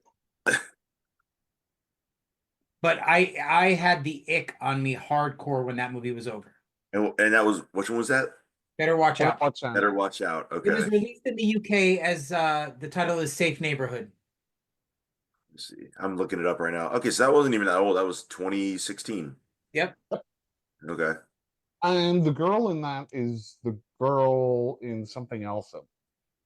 I'll have to look this up because I'm You don't like, say. wow, You mean she's an actress and she's had more than one job? no. It was another role. And I'm like, oh my god, I didn't even realize it's the same actress. Who Can we talk about the scariest kid ever? Which one? You tell me. The one from Exorcist Believer. Which I one? know how much you love those movies, guys. Oh yeah, they're fantastic. What is happening with this camera? This camera does not want to stay. I don't know. It keeps not wanting to focus either. So better watch out. She was the sister in The Visit. That's what it was.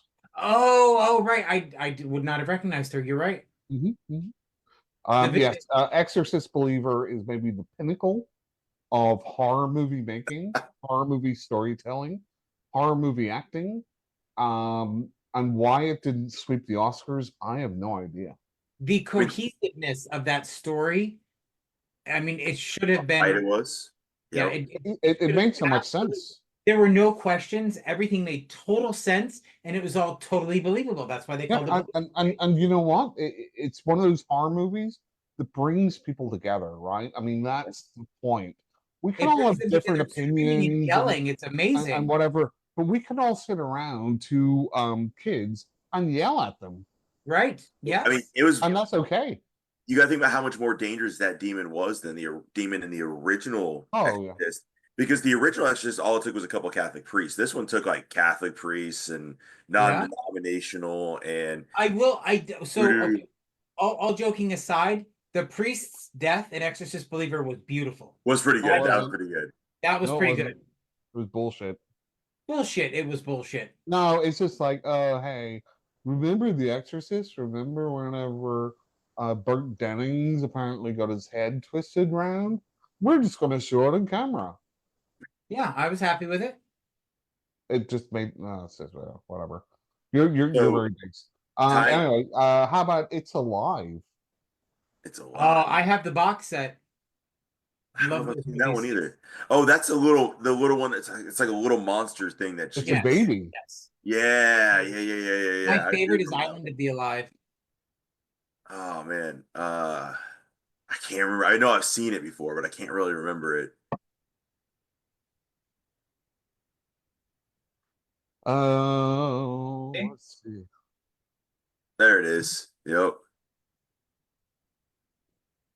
Yeah, I remember watching those movies at one point. I don't remember them though that much. I watched them a long time ago. They are legitimately terrible, and I love them.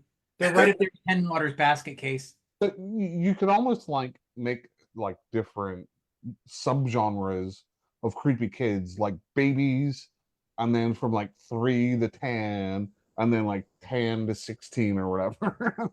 Did we bring up the most dangerous kid ever, and that is the kid from Brightburn? Oh yeah, I've not seen Brightburn yet. I've been meaning to see it. That is a great film. It's essentially awesome. What would happen if Superman, as he was growing up, went bad? As a kid. Yeah. I gotta watch that. There's one that's on Netflix right now that I want to watch. I think it's called Run Rabbit. It's got a creepy kid. I haven't seen that. I don't know. I won't watch or read anything with the name Rabbit in it. Is there a reason for that? It's brand new. I think that's what it's called. Let me look it up real quick because I think that's what it's called. But the premise of it is a young girl starts recounting things that happened to her dead aunt and starts acting freaking creepy. Hold on, I gotta look it up because I'm pretty sure that's what it was called. Run Rabbit Run, 2023 film. Yep, this is it right here. It's an Australian psychological horror film directed by Dana Reed and written by Hannah Kent. And it is about a woman and her daughter. And the daughter starts telling her, basically like almost reincarnating her dead aunt through herself. So in that vein, and talking about creepy kids, what about Audrey Rose? Right. There is, again, another subgenre almost of kids who are possessed by, are they reincarnated, or there's something, they're holding on to somebody's who's died, right? Yeah. So I'll say one of the best is the Spanish movie, The Orphanage. Love that movie. I don't think I've seen it. That and The Devil's Backbone. Right, but does The Devil's Backbone have creepy kids in it? Well, it takes place in an orphanage. It's not right, but the kid, the kids aren't. Not creepy. It's the kid ghost that's creepy. Right, I guess it is. It's been a while since I've seen it. It has creepy been. Kids ghosts, no creepy kids. Yeah, exactly. So Because how it's about something like that kid was alive. something which, Jim, I know you think is my favorite director. He's not. But he made one of the creepiest kids in the made for TV movie, Salem's Lot. You know? Hmm. Let me in. Yeah, I'm Speak, not a fan of the original. speaking of, What? what do you guys think of the remake? I have not seen it yet. I prefer the Return to Salem's Lot. I thought it was much more imaginative. And then Chapel That's Wait was much better than the original Salem's Lot. the Return to Salem's Lot is fucking mental. I It's know, and that's why so I love it. bizarre. It's Michael, and again, I think it's another Larry Cohen movie. It's bizarre and fantastic. It is. I love the fact that they drink cows. I would say you should check out the remake.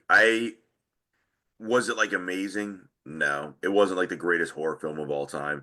But I actually feel like it was a little bit more, well, I don't want to say it was more true to the book. There were parts of it that were more true to the book, but I feel like they did a really good job with Did it. they show? Has any Salem's Lot movie ever shown the pig? No. I want to see the pig. Show me the pig. Show me the pig. Mark, do you know the reference? No. Jerusalem, that Salem's Lot is named after, was a pig. And they called it Jerusalem's Lot because that was her feeding ground. Like, that's where she was penned up. I guess that's in the book, but I read the Yes, book. I don't it is. remember any of that. So. Oh. Yeah, the pig if I remember right, the pig got away when Yep. the town was like first founded or whatever, Right. and became like feral and aggressive and Yep. roamed the area where the town was originally settled. Right. So I want to see the pig, God damn it. show me the pig. Even in Chapel Wait, they don't show the pig. Like Yeah. I mean, I was like, you've got to be kidding me. Somebody show me this pig. You know, Sort of like Jody from Amityville.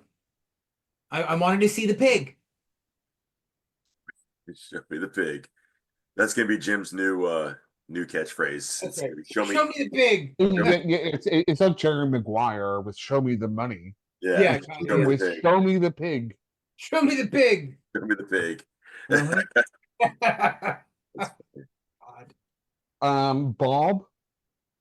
What about Bob? What about Bob? What about Bob? Only certain Fuck people Bob. know.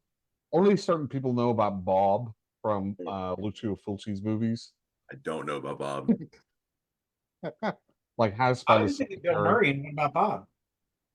What about Bob? Exactly. That's what I said. Yeah, it's Bob. Bob's great. Nobody cares about Have you seen Wicked Little Things? No. I had that came How's out in like 2003 or so, somewhere in that ballpark. Oh, Chloe Grace Moretz is in it. Scott Taylor Compton's in it. I don't remember it being that good, if I remember right. I remember it being like okay. Had something to do with like they were Like a trapped mine. around. Yeah, it was a mining accident, something like that. Yeah, I watched that movie probably 20 years ago. So when you were 12. Yeah, probably. You say it like that, Jim. Mark? I was definitely my parents. No, were I'm just looking at a list here and orphans on it. I'm like, that, who So writes this? I was looking at a list earlier, right? And on Killer Kids, they put Chucky. That's a fucking killer doll, not a killer kid. Yeah. And it's an adult in a doll's body. That's what I'm saying, but it's on a killer kid list.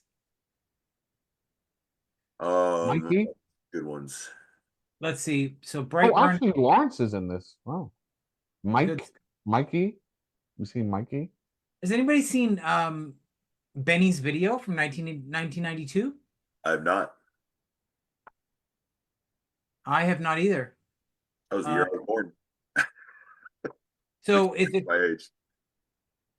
the seventh continent, a cutting dissection of social progress, wealth, and unhappiness? Blah, blah, blah. Benny's video offers us a warning from the VHS era that feels more potent in our social media driven world. At the heart of Benny's video lies a teenage boy's obsession with video and parental need to use media and technology as a babysitter. Hmm. Hmm. Yeah, I haven't Interesting. seen that one. I would check it out. Yeah, that sounds like it could be good. Then we have Eden Lake. Anybody seen Tormented? No, No. haven't seen that one. Mark, since you grew up in the UK, Who Can Kill a Child from 1976? Everyone. If you hit him hard enough. Fuck those kids. That wasn't a question. Huh? So this is about a couple and a husband and a pregnant wife who go to Spain for a relaxing holiday before she gives birth. Oh yeah. I've seen that. This is pretty good. Was it? Yep. I've not seen it. What about Goodnight Mommy? I did not like the remake. I haven't seen the French original though. Not seen it. I liked it. I do like the twist. There's an interesting twist in the movie. What's the one with Robert De Niro? Godsend? Godsend. That's a good one. Well, never seen that one either. Man, It's about cloning. I gotta... What about see, like this is going into teen exploitation, so like class of 1984 is on this list. Well, you could say like Sleepaway Camp. Yeah. Or even Summer Camp Nightmare, right? Because that's really about feral kids. Yeah. See, I found another list here with a lot of movies on it. Let's go and see what's on here. And there's The Pit. See, The Pit? I told you. Should be number one on every list. This one's got number one, There's Something Wrong with the Children, 2023. Yeah. Yes. I haven't seen them yet. That's good too. I haven't read it. I haven't seen it I yet. love that The Good Son is on so many of these lists, though, because that's a really underrated Macaulay Culkin film. Hereditary. I don't really see that Yes. one. That's not really about the kids. So though. yes and no. Yes and no. No. What do you mean No, no? that movie's not at all about the kids. Like it's No, not about no. It's got a Yeah. creepy kid in it. And she's gets actually beheaded. She's a little creepy. no, but hang on. But she is built up to be a creepy kid. That's the whole Ooh. misdirection. Yeah, but Here's she's one. the first victim to get beheaded. But it's a creepy kid in a movie. No, I didn't find her creepy at all. And she's She's a actually little from creepy. I believe she's from Tampa. Is she really? Yep. Tampa. Hey. Here's one for you guys. We need to talk about Kevin. I haven't seen it. I've not seen that one yet. What? But actually, that's based on a book, though, isn't it? It is, yeah. But what book is it, though? I think it's Because I called read- Talk About Kevin. No, I don't think so. I thought it was. No, it's isn't that I'm Not a Serial Killer, or I Was a Teenage Serial Killer, or something like that, right? No, that's a different movie. That's a different one, yeah. I'm pretty sure. I Am Not a Serial Killer. Is that the one you're Yeah, thinking? the book's called We Need to Talk About Kevin by Lionel Shriver. Okay, so that's not the same one then. I don't know that movie. Oh man, Oh. so that one, if you have not seen that, bump that to the top of your list when it comes to creepy kids. It follows the entire life of this kid. So this couple has a young boy, and he is creepy as shit as a little kid, and he torments the mother for his entire life. Like when he's like 4 or 5, he'll shit his pants on purpose to make his mother queen him. It's like And- the Babadook. Yeah, and do stuff like that all the way through until he becomes a teenager. And then when he becomes a teenager, then all hell breaks loose. I'm telling you right now, that kid was scary as shit. Yeah. Gummo. I haven't seen Gummo actually, but I've heard it's pretty disturbing. Which one? Gummo. I don't know that one. I don't know that one either. Yeah, it's about a bunch of like kids who go around killing cats or something. It just comes up on one of these, these most disturbing horror movies ever. That's Up one of the forward. things I don't like about online opinions, right? Because everybody hypes the same movie. Like right now, everybody's hyping Daddy's Head. I hated that movie. I hated it so hard. Like and it fits right in with the theme, right? Because he's not really a creepy kid, but it's about loss, right? And this kid loses his mother, is raised with his father, and then his father remarries and is killed. So now he's left with his stepmother. And he is a little shit to her. At one point, he punches her in the mouth. And at that point, I want that fucking kid dead. Because he's not dealing with trauma. He's acting out and he needs a good ass whooping. The Innocents, I haven't seen it. classic. Turning of the. It's like based on the Turning of the Shrew, right? Is it? I know the Turning of the Screw. I know the play. The House of Bly. What is it? Bly Manor. The Mike Flanagan's second Netflix show was based on Turning of the Screw. That was pretty good. They did a good job with that one. That whole show, like the whole premise for Turning the Screw is just not for me. It's a little predictable and boring. Yeah. The other one that came out right around the same time was The Fall of the House of Usher, and they did a really good job with that one too. They really did. Yes. That one they did a really good job with. So Who Can Kill a Child was also known as Trapped and Island of the Damned. I don't know either one of those. I know This was that?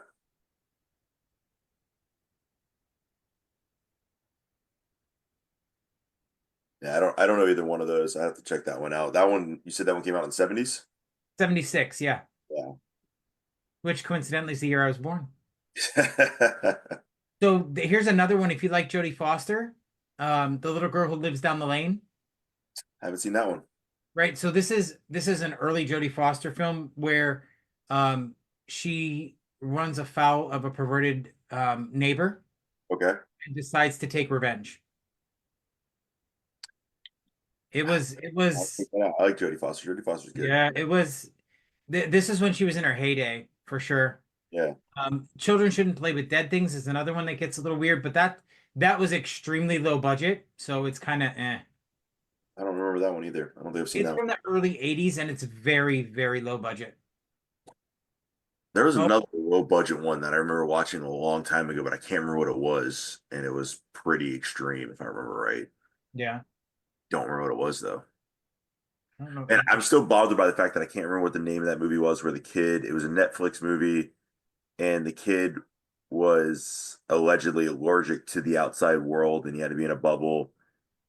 And they took him to like a hospital for treatment, but the hospital was actually a church.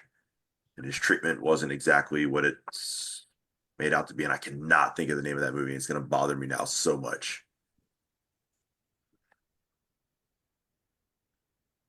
I gotta look it up. It's the boy's name. I know that. Eli? What is it? Eli? Eli, that's it. It's Eli. Did you see that? The film? No, I haven't. The film follows a boy with a rare autoimmune disease who is taken by his parents to a private medical facility to be cured. It's good. You should watch it. Yeah. That one's pretty good. Oh, here's a good one. What about Lord of the Flies? Lord of the Flies is good. I love Lord of the Flies. Yep. Yep. Absolutely. Oh, here's a good one that most people don't talk about. What about Case 39 with Renee Zellweger? Have you seen that one? I have not. I've heard of it, but I've never seen it. So she plays a social worker who comes upon this kid, and the father's trying to cook her, like in a stove. Damn.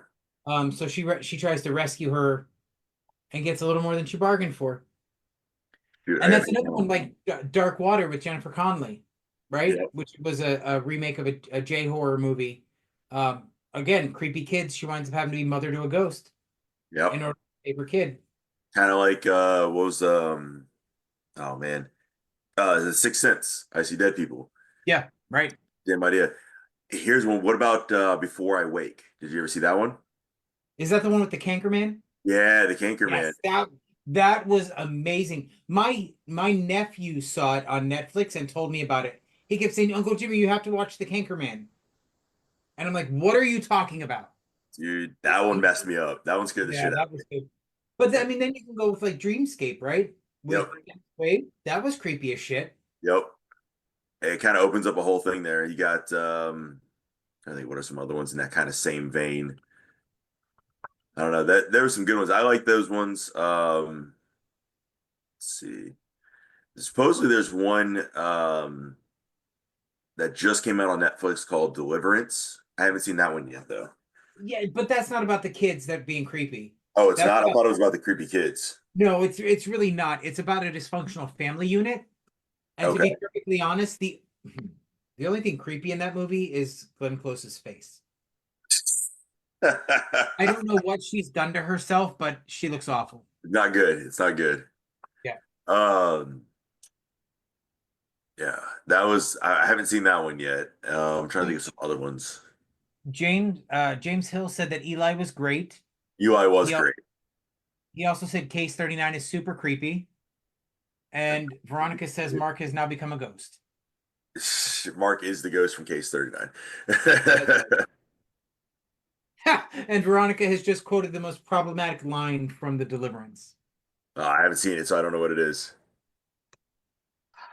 Glenn Close delivers this line so perfectly that it's creepy as shit. And the fact that it's problematic and has not been made a problem shows just how well she can act, right? Where she goes, I can smell. Well, never mind. I'm not going to say it because I'll get canceled. Do it. Get canceled. No, I'm not doing it. I'm not doing it. Nobody's going to cancel a podcast with 3 people that like it. Mark, we're trying to get Jim canceled. He needs to say it. Okay, yeah. Jim, say whatever you're going to say, for fuck's sake. I'm not saying it. You can read it. You can read the line Veronica posted in the chat. Oh, let me read it. I'll read it. I don't care. Yeah, I'm not saying it, Veronica. Let's see.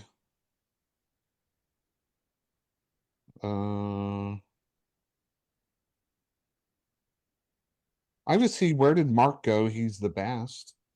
Oh, yeah, keep going. Shit. I just found it. I found it. I just Googled it. Yeah. Yeah, no, don't say that. Yeah, don't say that. Don't say it. Just leave it. You're better off just leaving that one alone. So we're not talking about creepy kids in Serbian film?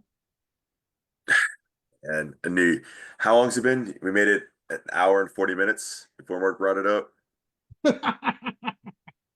Great movie. What about it was a dead kid. What about the creepy kid in that Mexican movie that you guys watched? Atros? Yeah. Yeah, you guys didn't watch that one. I didn't watch it, no. No, I didn't either. Well, no, you left whenever I talked about it, Jim. Yes, because the way you discussed it was problematic for me. Here I am stirring shit up. My bad, guys. I'm literally just telling you what happened in the movie. It's not my fault.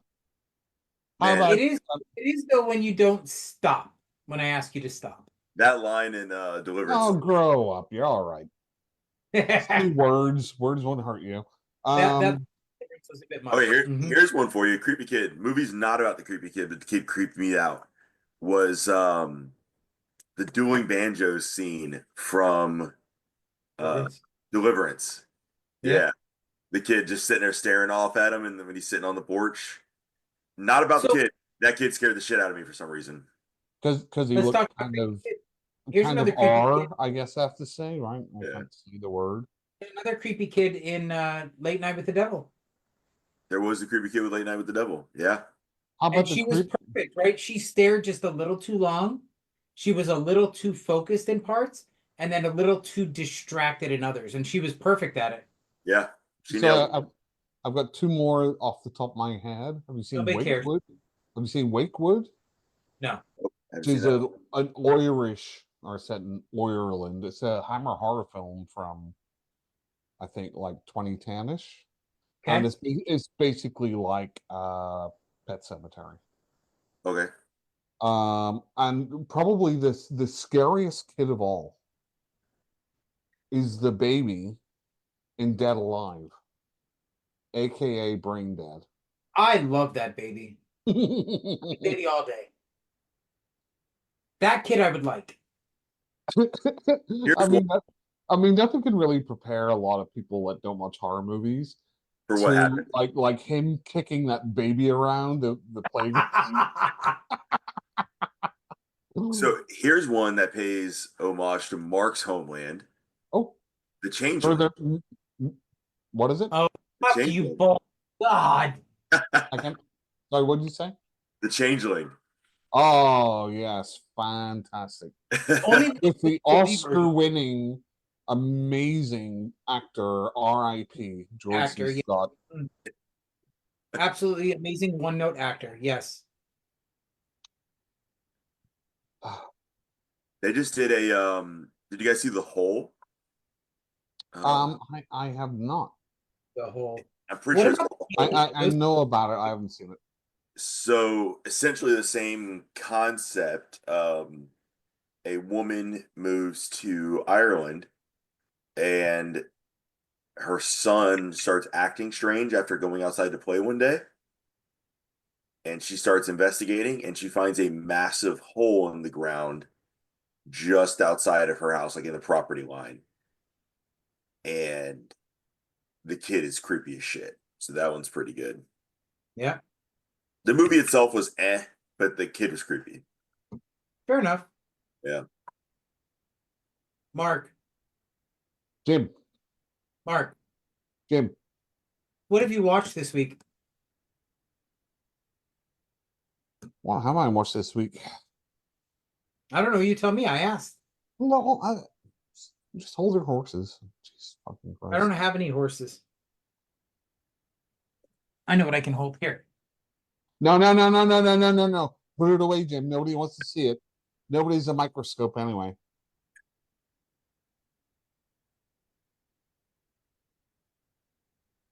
So did I talk about VHS Beyond You last did. episode? Okay. Yes. So the only other thing that I've seen is Mother, which Deja brought up on our last She did. podcast. Yes. So I'm like, oh yeah, I really have to watch that. I really liked it. You what? I really liked it. What? Yes. I thought it was great. That is the one Michelle Pfeiffer movie I can't stand. No, I mean, it's it's pretty thick with the allegory stuff, right? Okay, I got it. But I think overall, to me, because I'm socially awkward, Jim, I don't know if you know about this, but like half of the movie is just that social awkwardness where Mother is trying to figure out, hey, who are all these fucking people coming in my house? And Javier Bardem is like, oh, don't worry about it, it's fine. And that's horror in itself. And then obviously this, kind of the second part of the movie where, so the descent of man, and I posted on our Facebook. I think it makes a great trilogy with Lars von Trier's Antichrist and Man, because I think they're all talking about the same thing as far as like nature goes. But I really enjoyed it. I thought it was great. Here's I Mark thought trying to everybody keep unconnected movies again. no, Jim, it's not pretentious to see similar things in different movies and then say those would make a good double bill or triple bill. They don't have to be connected. You said In my trilogy. mind. That is not a double bill or a triple bill. What? What? What did you say? You heard me. No, I didn't. I actually didn't. You said that they would make a good trilogy, not triple bill. No, triple bill I said triple bill. You weren't You listening said to me. trilogy. No, I didn't. Yes, you did. Everybody in the chat, just let Jim know how wrong he is. Tim, what did he say? I'll be honest, I'm not 100% sure. It's a triple bill, You did not a say triple bill. trilogy. You said trilogy. No, I didn't. Yes, you did. Veronica, what did he say? And in fact, Jim, if you go back to our the post that I made on our Facebook Veronica group, said you said trilogy. no, triple bill. That is not what you said the first time. So hang on. So if you go back to my original post on our Facebook group, I'm talking about your words right now. I am hearing the words coming out of your mouth. No, you're not. Anyway, so moving along, it makes a great triple bill with those movies because they all are kind of art house, ethereal, boring. Well, art house can be boring, absolutely, but I really enjoyed Mother, and I think it makes a great trilogy. You said it again. You didn't say trilogy that time. I definitely heard trilogy that time. I know, because and Veronica says now you're saying triple bill. Because it's like, Anyway, Mark, go on. What else? That's the only thing I've watched. I think. but it was really good. Tim, anything you want to talk about that you've seen or listened to or read lately? Yeah, I got 2 movies and a book that I've actually seen lately. Nice. What do we got? So, first movie, Watchers. Oh God. Did not like it. Hated it. That is the most boring, lackadaisical, uninspired ending of a movie I've ever seen in my life. Yeah, it was awful. It Awful. was. Yeah, terrible film. Don't watch it. Wait, don't waste your time. The other one was Mom and Dad, which is a Nicolas Cage film. Absolutely I love that awesome. movie. Loved Love it. that movie. It was great. Incredible film. Yes. Loved it. Saul's all. It was amazing. Yep. Amazingly terrible. Awesome. Loved it. The book that I freaking loved, that I am obsessed with, and I have to read some more of this author's works, was oh God, of course I'm gonna draw a freaking blank right now. As soon as I go to open my mouth, it was oh, I'm so mad at myself right now. Hold on. I have it right here. Razorblade Tears by S.A. Cosby. Okay. Have either one of you ever heard of that? I know Mark. I've heard of the author. I've heard of the book, but I don't know much about it. Okay, so Razorblade Tears follows an older black gentleman and an older white guy. Okay. And they each have a son. Yep. And the sons are gay and they're married to each other. They are just making sure my kids are in the room. They're murdered in an apparent hate crime, and the police aren't doing anything about it. So this older black gentleman, older white guy come together, and they're going out for some vigilante justice. And throughout the whole story, they have to address their own homophobia because they did not treat their sons well.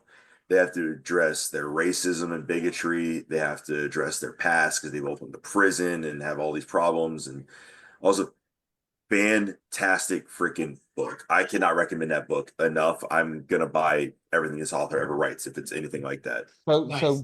so do they hook up at the end? That is the film adaptation that comes later. What was that actor's name, Jim, that progressed on? That would be Stephen Jeffries. Stephen Jeffries. Yeah, Yeah. Stephen Jeffries stars in it, apparently. Yeah. There's a lot of fisting in that one, Mark. You interested? God damn it. No, I haven't got to chapter 3 yet. I don't know what that means. Anyways, no, there is no fisting. It's a very good book. You should check it out. Veronica said that she also has Blacktop Wasteland by S.A. Cosby, and she's heard great things. I am gonna go buy it. I haven't bought it yet, but I'm going to. I've got some pudding pops from Bill Cosby. Maybe don't eat Probably those. shouldn't eat those. Pops. No, don't eat those. Okay, so I guess it's my turn. As far as movies go, I haven't seen anything new. I've been rewatching with my 10-year-old nephew. We've been watching Friday the 13th. Okay. Never heard of it. So we watched That's the one with the guy who goes into people's nightmares, right? He kept No. It's the one based like some guy comes back on Halloween night. Oh, Yeah, that one. Come on, you noob. My nephew spent the entire first movie. The first one we watched was 7, The New Blood, right? And then he wanted to watch one where it was a city. So of course we moved on to Jason Takes Manhattan. He kept calling him Michael Myers. And then my niece. So talking about creepy kids. My niece decides to. How old is he? 10. So whenever he said 7, I thought you meant the movie 7 for a second. I did too for a second there. Yeah. I'm like, how are we going to explain that scene? Friday the 13th, Part 7. Yes. The new. My one of my favorites of the series. In my head, I immediately went, maybe don't show the 10-year-old 7. Yeah, probably not doing that. No. But he loved it. Except that my niece decided she was going to join us for Part 8, Jason Takes Manhattan, and she says he's the one that comes to you in your dreams, right? I have failed both my niece and my nephew. Yeah. As an uncle. Jim, like, it's like me trying to explain horror movies to you. I know, right? It's awful. Like, what the does he not understand? So then we have some books that I've gotten into. Give me a minute to pull up my list. Finished. So I read Merry Fucking Christmas and Other Shit by Kevin J. Kennedy. That was fun. It's a bunch of short Christmas horror stories. Okay. And then I did, let me pull up Chirp. I read, finished The Anubis Gates by Tim Powers. That was a slog and a half. Okay. It's a period piece about body hopping, and it got so convoluted. I know, James, I have to turn in my uncle card. I'm terrible. However, I am right now in the middle of the Old Castle series by Jonathan Dunn, and he actually narrates them, and he's fantastic. I love listening to his Irish accent. Absolutely love it. Way better than Mark's Irish accent. Way better. So much better. And that's it for me. Awesome. I have nothing else. Mark, what else do you have? Oh, I guess Mark's done then. Should I mute you, Mark? That way you can just pantomime everything? You don't even need to mute him. He's Art. Art doesn't talk. Yeah, right? He's already mute. Yeah. So that is an experience that I had, and I know I've talked about it before. I got to, when we were at Nightmare Weekend in Miami, we got to see Terrifier 3 with the entire cast of Terrifier 3. That's cool. I haven't seen Terrifier 3 yet. I'm not a fan. No, right? I'm not that. a fan of the Terrifier movies, but I do love the character of Art the Clown, and it was a great experience. I like the first one because I felt like it was different, I guess I could say. Yeah. I mean, even though it was a lot of just running around for 3 freaking hours, but yeah, and I have to say the production value's gotten much better. Yeah. The acting has gotten considerably better because the first movie was terrible. Right. I also have to say that the one kill from Terrifier 3 that everybody talks about is the exact same kill from the first movie that everybody talked about, but it takes place on a floor rather than somebody being hung up. Okay. I'm just so distracted by Mark's movements right now. I mean, yeah, it's a little spasmodic, right? I feel like he should play Art in the next Terrifier 4 movie. I feel like there should be a cult of Art. Cult of Art. What a weird.